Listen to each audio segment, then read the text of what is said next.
Juste pour finir, on va parler de l'arbitrage, parce que comme je m'y attendais un peu, il y a quand même eu un arbitrage un petit peu spécial, hein, quand même, hein, sur le match de ce soir. Donc, moi, il faudrait vraiment qu'encore une fois, qu'on m'explique des choses.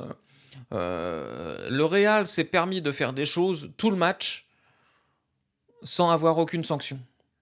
Je prends un seul exemple, hein. 85e minute, je crois qu'il y a Araujo qui est rentré en jeu.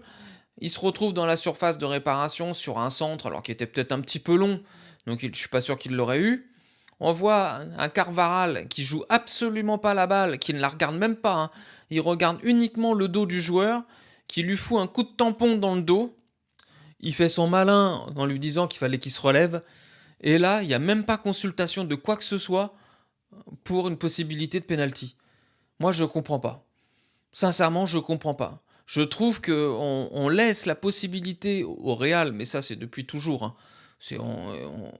On l'a vécu en Ligue des Champions, c'est vraiment toujours. On laisse les choses au Real Madrid qu'on n'autoriserait à personne d'autre. Je prends encore le carton rouge de Pedri. Alors oui, il arrive un petit peu fort, je suis d'accord, mais de là, lui donner le deuxième jaune plus un pour lui foutre le rouge à la 90e minute, alors que c'est pas un joueur méchant à la base, Pedri.